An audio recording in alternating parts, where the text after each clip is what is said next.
Bismillahirrahmanirrahim. Welcome you all in my class. It is a class of Science 8 and we are going through the chapter number 2, which is about human nervous system. It is our lecture number 4, in which in this lecture we'll discuss how does the brain work as a control station. What function it performs. All these things we will discuss in this lecture. Before the lecture we'll perform an activity, brainstorming activity. It has 2 steps. Number 1, make a flow sheet showing the working of neurons. In the previous lecture you have discussed the functions of neurons.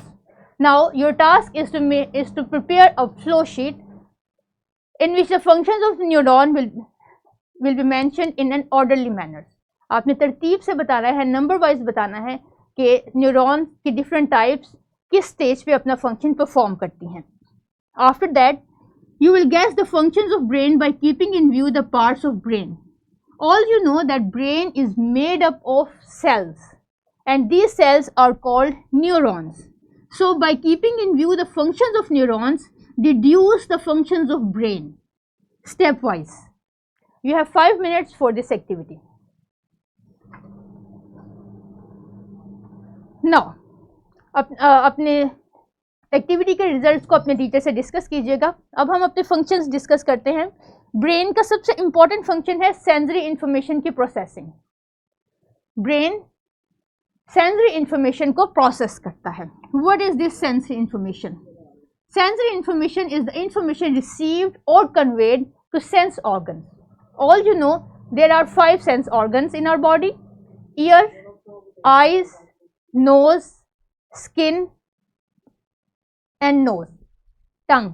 So these 5 organs receive or communicate with environment, receive many of the information and they need processing and meaningful decisions. All the functions are performed in brain.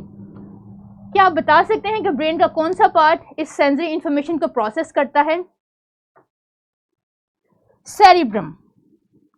Cerebrum के 3 lobes, parietal lobe, temporal lobe और occipital lobe, sensory information को process करते हैं. Temporal lobe is more related to ears, occipital lobe is more related to eyes. So ये 3 lobe हैं cerebrum के जो sensory information को रिसीव करते हैं, प्रोसेस करते हैं और डिसीजन मेकिंग करते हैं. The other important function of brain is decision making. Decision making हमारी पूरी लाइफ में day by day, minute by minute हमें हेल्प करती है अपने लिए एक प्रोटेक्टेड एनवायरनमेंट बनाने में और अपनी लाइफ को सक्सेसफुल बनाने के लिए. सो डिसीजन मेकिंग ब्रेन का कौन सा पार्ट करेगा? Frontal lobe. Frontal lobe is a part of cerebrum as you know. So it helps in making decisions, meaningful decisions. The other function of the brain is coordination between different movements. आप travel कर रहे हैं या walking कर रहे हैं तो आपके बहुत से ऑर्गन्स इस जर्नी में काम कर रहे होते हैं. जैसा कि चलते हुए आपकी आइज़ रास्ता देख रही हैं, ईयर्स ट्रैफिक की आवाज़ सुन रहे होते हैं, आपकी बॉडी मुख्तलिफ चीज़ों को रिस्पॉन्ड कर रही होती है. सो इन तमाम बॉडी मूवमेंट्स के दरमियान कोऑर्डिनेट करना, बॉडी को बैलेंस करना ब्रेन का एक अहम फंक्शन है. और ब्रेन का सेरिबेलम पार्ट ऑर्गन इस फंक्शन के लिए रिस्पॉन्सिबल है. Next is memory storage and guidance. Memory storage, जैसा कि कंप्यूटर में आप बहुत सी मेमोरी स्टोर कर सकते हैं, इसी तरह ह्यूमन ब्रेन भी मेमोरी स्टोरेज के लिए काम करता है और बहुत ज़्यादा इंफॉर्मेशन को स्टोर करता है. लेकिन नंबर 1 में आपने पढ़ा था कि ब्रेन में फोल्ड्स हैं. ब्रेन की सरफेस या ब्रेन टिश्यूज फोल्ड्स की सूरत में होते हैं. ये फोल्ड असल में मेमोरी स्टोरेज का काम करते हैं और ब्रेन का जो हिस्सा इस फंक्शन के लिए रिस्पॉन्सिबल है वो है hippocampus. Next comes the balance of body temperature and fluids. All you know that humans are warm blooded animals. Warm blooded animals are able to maintain their internal body temperature irrespective of the temperature of the environment. So environment का temperature कुछ भी हो, internal body temperature, human temperature is 37 degree C. इस 37 degree C को maintain करना, इसके लिए different reactions को परफॉर्म करना, डिफरेंट जो भी मैकेनिज्म है वो इनसाइड द बॉडी ब्रेन के कंट्रोल में होता है और ब्रेन में हाइपोथैलेमस ये फंक्शन परफॉर्म करता है। इमोशंस एंड बिहेवियर्स, समटाइम्स हम सैड फील करते हैं, समटाइम्स हम हैप्पी फील करते हैं और उसके मुताबिक एक्ट भी करते हैं। समटाइम्स हम फियर फील करते हैं, फियरफुल फील करते हैं और समटाइम्स हमें गुस्सा आ जाता है। इन तमाम सिचुएशंस में एक्ट कैसे करना है, बिहेव कैसे करना है, ये भी हमें ब्रेन बताता है। और ब्रेन का जो हिस्सा हमारे इमोशंस और बिहेवियर को कंट्रोल करता है वो हाइपोथैलेमस और हिप्पोकैम्पस हैं। ये दोनों मेजर पार्ट्स हैं। इसके अलावा और भी कुछ पार्ट्स ब्रेन के इस फंक्शन के लिए रिस्पॉन्सिबल हैं जिन्हें आप हाई ग्रेड्स में स्टडी करेंगे। चलिए अब ब्रेन के फंक्शंस को समझने के लिए एक छोटी सी एक्टिविटी परफॉर्म करते हैं। अपनी कॉपी का, नोटबुक का एक पेज लीजिए और एक साइड पे 10 डॉट्स लगाइए। इसे साइड ए कह लें।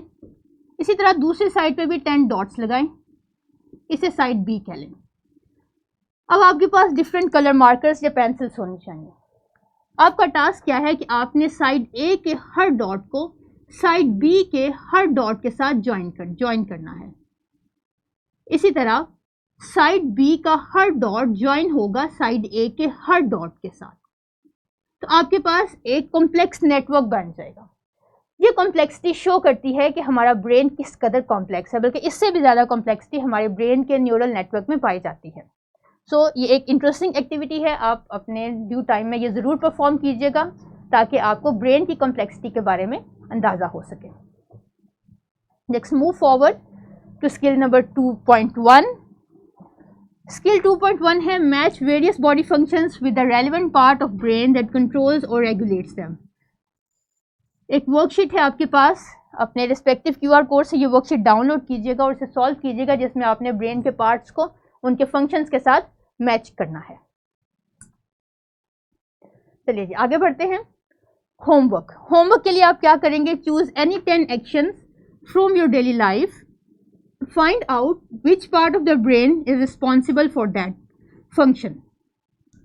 आपने कोई से भी 10 एक्शंस, जैसे कि रीडिंग है, जैसा कि साइकिलिंग है या स्लीपिंग है या वॉकिंग, कोई भी 10 एक्शंस अपनी डेली लाइफ से चूज करने हैं और देखना है, सर्च करना है कि आपके ब्रेन का कौन सा पार्ट इस पर्टिकुलर एक्शन के लिए रिस्पॉन्सिबल है। नेक्स्ट डे आप अपना होमवर्क अपनी टीचर से डिस्कस भी करेंगे और इसे सबमिट भी करेंगे। In the next lecture, we'll discuss the nervous system, structure of nervous system. Till then, take care. Allah Hafiz.